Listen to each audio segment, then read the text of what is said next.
देखो, आज हम लोग general term of an AP पढ़ेंगे, मतलब एपी का जनरल टर्म। तो जनरल टर्म का मतलब क्या होता है पहले ये समझो। जनरल टर्म का मतलब होता है कि आप ऐसा टर्म बता दो जिससे हम एपी का कोई भी टर्म लिख सकते हैं, है ना। थोड़ा सा हम आपको ये भी समझा रहे हैं अभी कि एरिथमेटिक प्रोग्रेशन कहते किसको हैं। उसके बाद हम आपको बताएंगे कि जनरल टर्म लिखते कैसे हैं, ठीक है। तो मान लीजिए कि कुछ एग्जांपल्स से हम आपको दिखाते हैं। जैसे एग्जांपल हो गया 1 हो गया, 5 हो गया, 9 हो गया, 13 हो गया, डॉट डॉट। तो क्या आपको लग रहा है कि इसका आगे वाला टर्म हमको कैसे मिल रहा है? 4 जोड़ने से।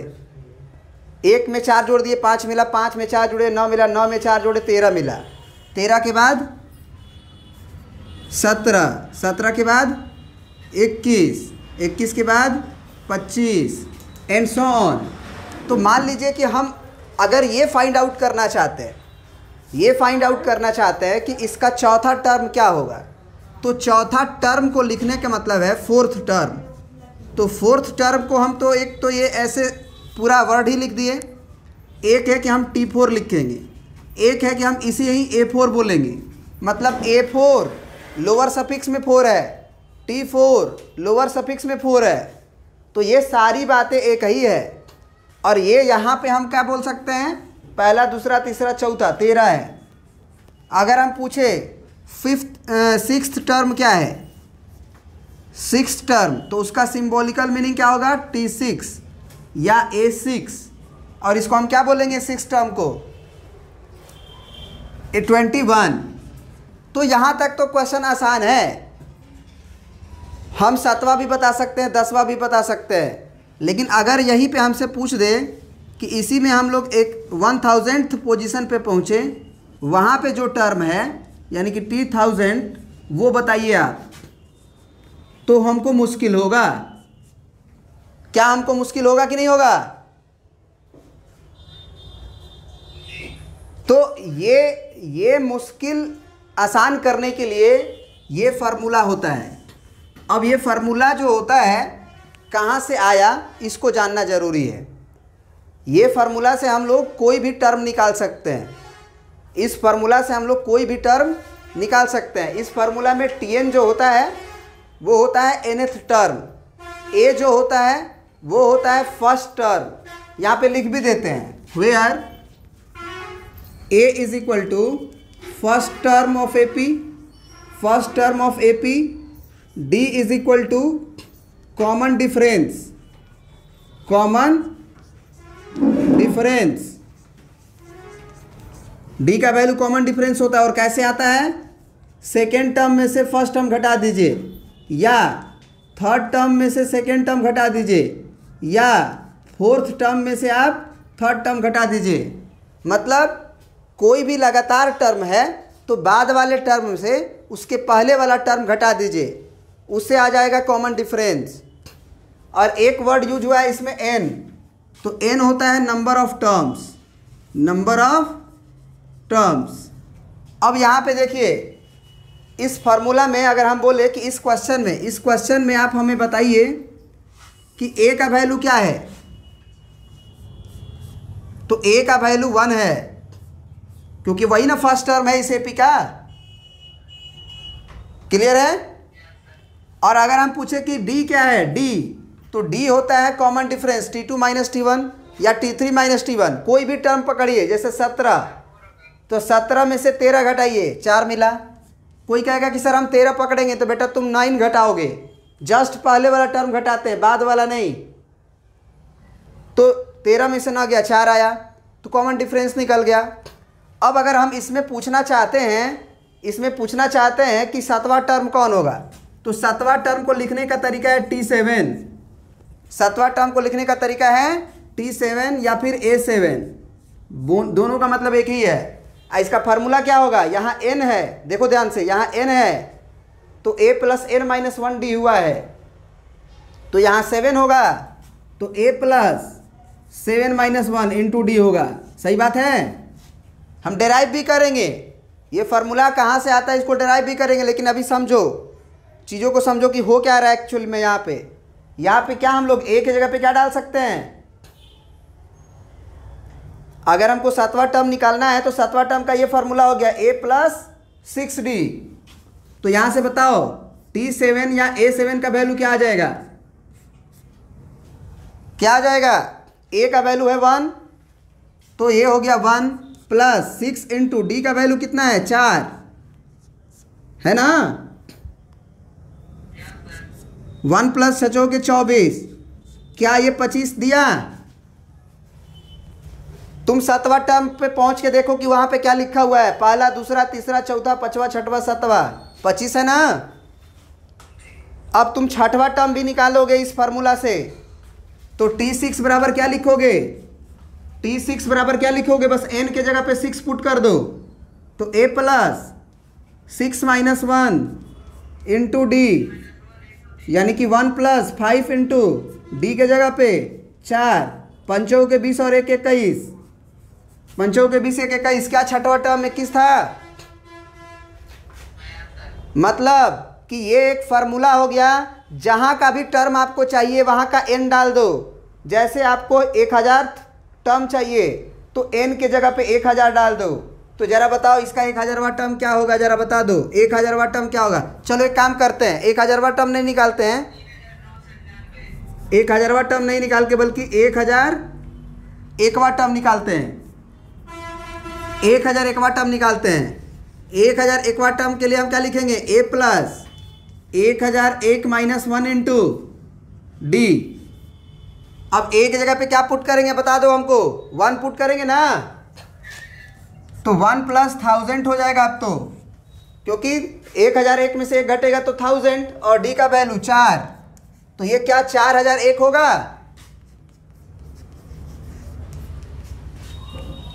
बोलो, 1000 में 4 का गुना होगा तो 4000 और 1 जोड़ेंगे तो 4001। तो क्या हम लोग अब जो है इसका 1 लाखवां टर्म भी निकाल सकते हैं? तो ये फार्मूला होता है, आप इसमें ये बस समझ लीजिए कि tn होता है nth पोजीशन पे लिखा हुआ टर्म, tn होता है nth पोजीशन पे लिखा हुआ टर्म, n होता है नंबर ऑफ टर्म, a होता है तुम्हारा फर्स्ट टर्म पहला पद, n होता है तुम्हारा नंबर ऑफ टर्म्स और d होता है कॉमन डिफरेंस। अब इस फार्मूला का मतलब डेरिवेशन कहाँ से आता है, माने आया कहाँ से, आखिर कैसे सोचा गया? तो ये बहुत मज़ा आने वाला है, देखिएगा इसको डेराइव करने जा रहे हैं, है ना, इसको हम डेराइव करने जा रहे हैं। प्रिंट करिए पहले इतना, चलिए हेडिंग डालिए आप लोग, derive formula of general term tn बराबर a + n - 1 × d। सुनिए ध्यान से, लेट कीजिए कि एक AP है, लेट एन AP, पहला मान लीजिए उसका टर्म a है, उसके बाद वाला टर्म को लिखने के लिए हमको कोई ना कोई टर्म जोड़ना पड़ेगा, कॉमन डिफरेंस। तो a से हम a + d लिख के, इसका अगला टर्म a + 2d, इसका अगला टर्म a + 3d, इसका अगला term a + 4d dot dot dot. आप हमें बताएं कि क्या ये एक AP है?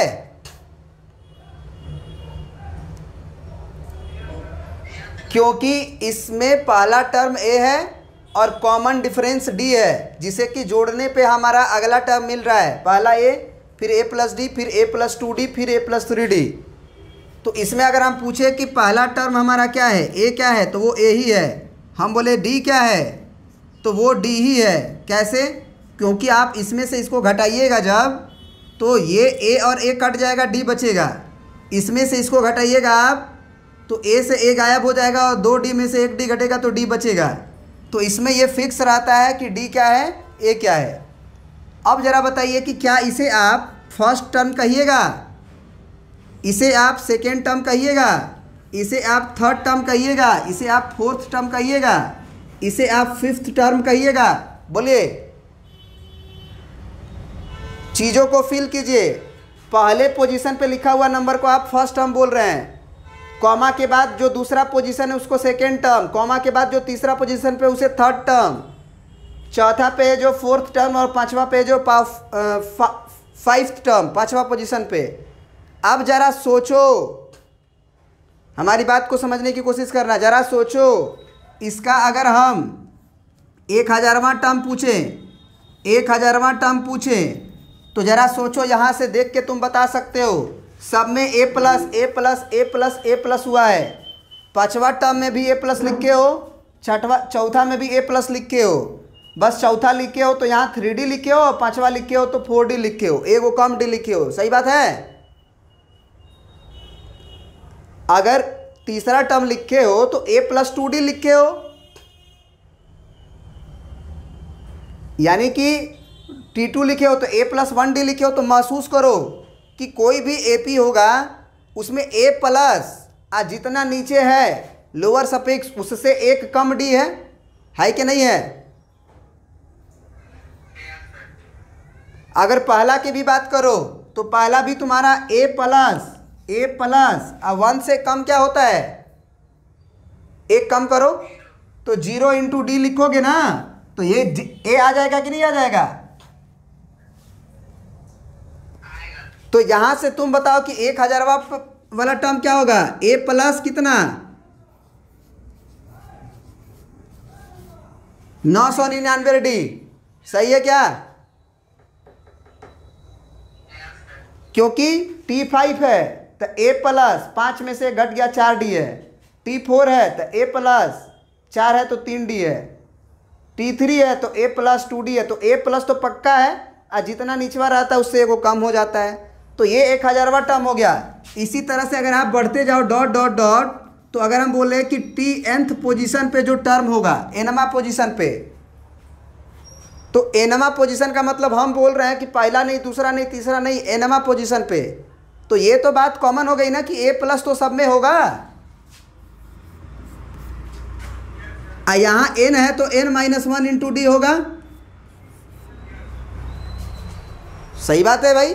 हम n में से कोई चीज़ एक घटाएंगे तो कितना आएगा ये जानते नहीं हैं। हाँ, 5 में से एक घटाएंगे तो 4 आएगा हम जानते हैं, 4 में से एक घटाएंगे तो 3 आएगा हम जानते हैं, लेकिन n हमको खुद ही नहीं मालूम है कि n है क्या, कितना है, 1000 है कि 2000 है।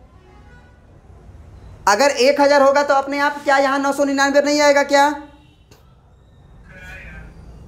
अगर यहाँ पे 500 होगा, अगर हम 500th टर्म चाहते हैं तो क्या यहाँ पे अपने आप 499 नहीं आएगा क्या। मतलब फार्मूला प्रूफ कि Tnth पोजीशन पे जो टर्म लिखा हुआ है वो क्या है हमारा a plus n-1 into D. Proof हो गया। अब यहाँ पे नामकरण करना जरूरी है। वेयर, इस Tn को ही मैथमेटिक्स में कुछ लोग An भी बोलते हैं, याद रखना। तो वेयर Tn जो है वो क्या है, nth टर्म, यानी कि टर्म which present in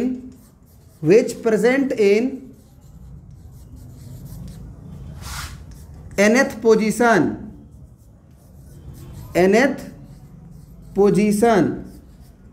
इन के जगह पे आप एट लिख दो, वो ज़्यादा बेहतर है। At nth position. फिर ए क्या है, ए है T1। ए क्या है हमारा भाई, T1 मतलब फर्स्ट टर्म। ए जो है हमारा T1 है ना। फिर आया है हमारा n क्या है, नंबर ऑफ टर्म्स। अब एक बात बताना, क्या ये नंबर ऑफ टर्म्स जो है वो नेचुरल नंबर होना चाहिए कि नहीं, नेचुरल नंबर होना चाहिए कि नहीं होना चाहिए। क्यों होना चाहिए इसका जवाब बताते हैं। n नेचुरल नंबर होना चाहिए क्योंकि वो नंबर ऑफ टर्म्स है, और d तो आप जानते ही हैं कॉमन डिफरेंस। बढ़िया से लिख लीजिएगा, कॉमन डिफरेंस। बाद में तो हम CD लिखेंगे ही। कॉमन डिफरेंस जिसको शॉर्ट भाषा में CD बोलते हैं, आता कैसे है, T2 माइनस T1 से, T3 माइनस T2 से, मतलब कि any term minus just preceding term से। अब बात उठती है कि n जो है सर नेचुरल नंबर कैसे, क्योंकि इस वर्ड से n बराबर नेचुरल नंबर, इस वर्ड से देयर आर मेनी क्वेश्चन जो बनते हैं आसान। तो इसीलिए एन को समझना जरूरी है कि एन नेचुरल क्यों होगा। अब बताओ, कोई भी एपी जब तुम लिखते हो, कोई भी एपी, जैसे अभी हम लिखे थे 1 लिखे थे, 5 लिखे थे, 9 लिखे थे, 13 लिखे थे, 17 फिर 21 एंड सो ऑन ऐसे बढ़ा था। इस एपी में नंबर ऑफ टर्म्स की संख्या अगर हम इंड कर देते हैं, अगर इंड कर देते हैं मान के चलो कहीं ना कहीं, तो कहीं ना कहीं अगर तुम इंड इसको करते हो तो अगर रुकेगा, जहाँ पे रुक गया, मान लो जैसे हम बोले कि इसमें 50 गो टर्म है, क्या बोले इसमें केवल 50 गो टर्म है, तो अगर बताओ हम 50वां टर्म इसका पूछेंगे तो कितना होगा? 50 गो टर्म इसमें है, इस एपी में 50 गो टर्म है बोल दिए, टोटल टर्म 50 गो, जैसे 1 2 3 4 5 6 इसे गिनोगे तो 50 गो टर्म है। बताओ 50वां टर्म क्या है? तो T50 के लिए तुरंत तुम लिख सकते हो a प्लस 49 इंटू 4 लिख सकते हो ना भाई, a plus n minus 1 into D, अभी फार्मूला पढ़ा है। तो a प्लस, अब 50 से तो 49, और d का वैल्यू तुम्हारा 5 में से गया 4, कितना आएगा जल्दी बोलो। तो ये हमारा मान लो कि यहीं पे रुक गया, 197 पे रुक गया, डॉट डॉट के बाद, कॉमा के बाद। अब जरा हम इसमें तुमसे पूछे, अगर ये इसमें टर्म होगा तो 50 को टर्म ना होगा कि ऐसा हो सकता है कि 50/2 टर्म होगा, मैंने 50.5 को टर्म होगा, ऐसा हो सकता है क्या कभी? कोई भी एपी हो, नंबर ऑफ टर्म तो या तो 20 गो होगा या तो 25 गो होगा।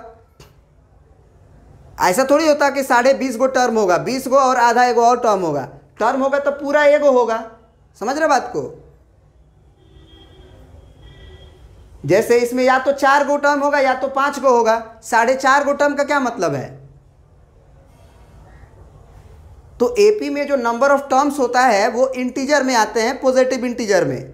जैसे आदमियों का संख्या, अगर हम बोले कि तुम्हारे क्लास में कितने बच्चे हैं, तो तुम आंसर दोगे इंटीजर में, या 50 या 60 या 45। ऐसे कहोगे कि एगो छोटा है तो सर 45.5 गो है, एगो छोटा बच्चा है मान के चलो, तो बोलोगे कि 45.5 गो, ऐसा तो नहीं बोलोगे।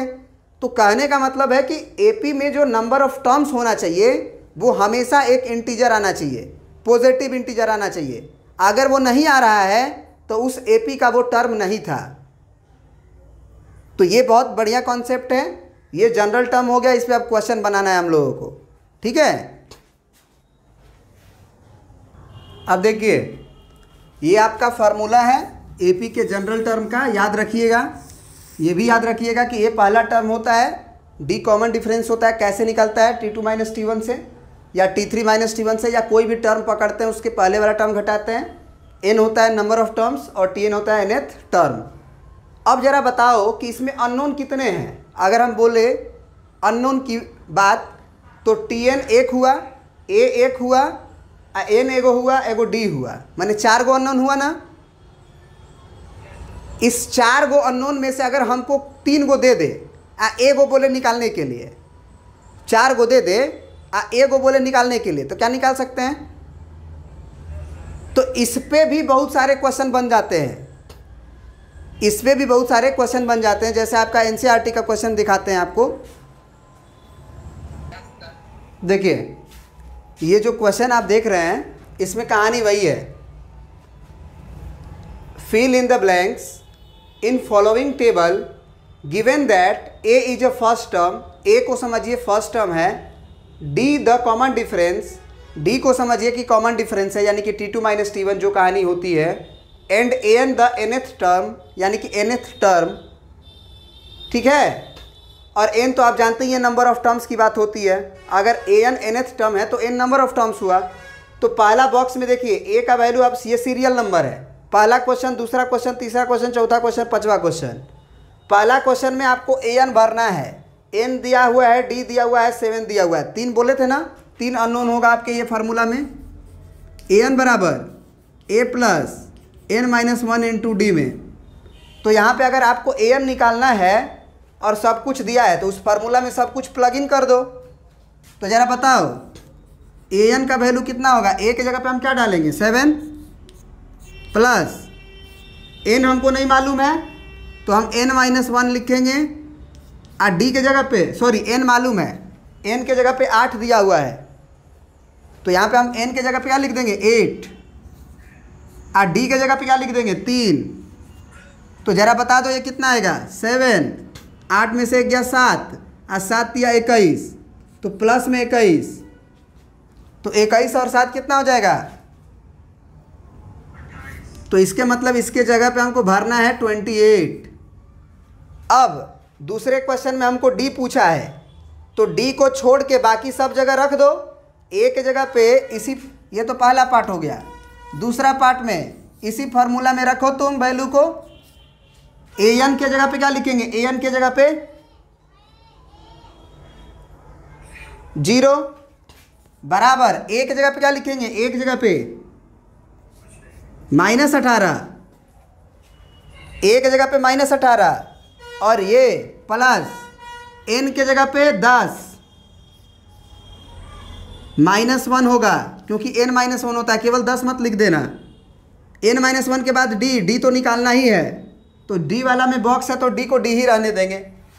अब ये -18 इधर आके क्या हो जाएगा +18 और बराबर को उधर 9D तो 9 अब इधर डिवाइड में आ जाएगा तो क्या हो जाएगा डी का वैल्यू 2 हो जाएगा।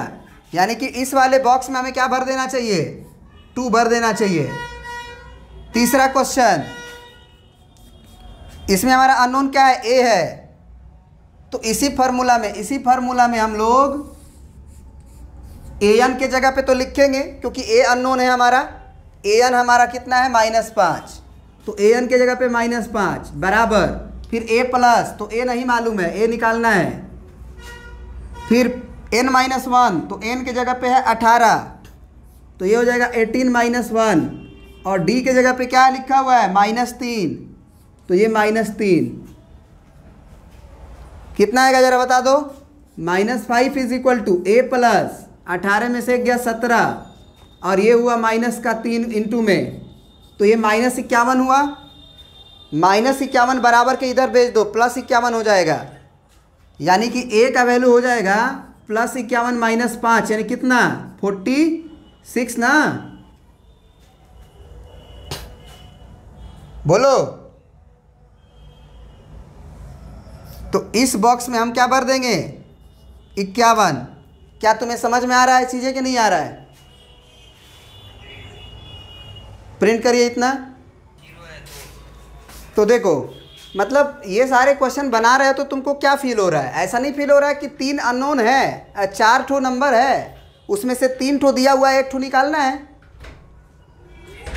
तो ये अपने दिमाग में रखना कि ये टीएन वाले फार्मूला में 4 अननोन होते हैं उसमें से 3 को दिया रहेगा, 1 को निकालना रहेगा तो इधर उधर करके काम करना रहता है, कर लेंगे। जैसे मान लो यही क्वेश्चन है, अब एन का वैल्यू निकालना है। चलो चौथा सब बना ही देते हैं, कोई दिक्कत नहीं है।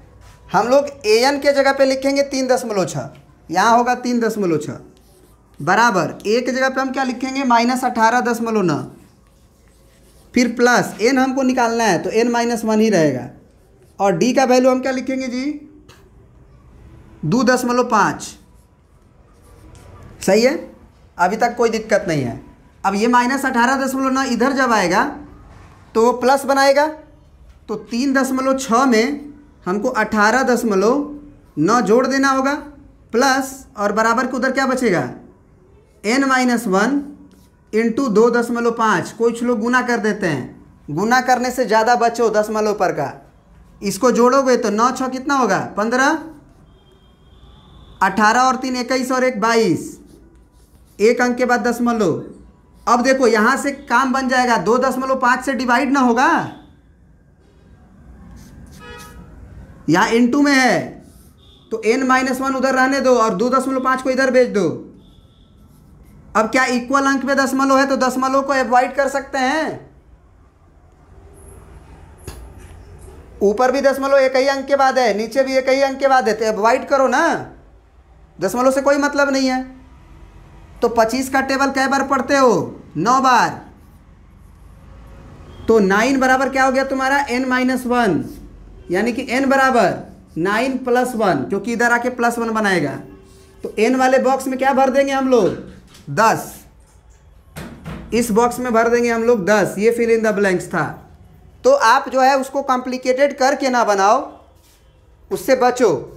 डी से हमेशा डिवाइड करने का कोशिश करो, इन दोनों में बारी बारी से मल्टीप्लाई करने का कोशिश मत करो, ज़्यादा आसान हो जाता है। अब लास्ट क्वेश्चन 5वां, उसको भी बना देते हैं। कुछ लोग तो जो n-1 का वैल्यू 9 आया ना, तो वो 9 लिख देते हैं, 1 को भेजना भूल जाते हैं। तो ये हमेशा याद रखना कि हमेशा n-1 का वैल्यू निकलता है और 1 को भेजना पड़ता है। अब इसको देखते हैं, इसमें a का वैल्यू 3.5 दिया है, तो यहाँ हम लिख देंगे 3.5 प्लस n का वैल्यू क्या दिया हुआ है? 105 -1, d का वैल्यू क्या दिया हुआ है? 0, और ये है an। अब एक बात बताओ, ये तो 0 हो जाएगा ना, इसका मतलब क्या हुआ? माने उसका पहला टर्म भी 3.5 है और आखिरी टर्म भी 3.5 है। इसका मतलब क्या हुआ?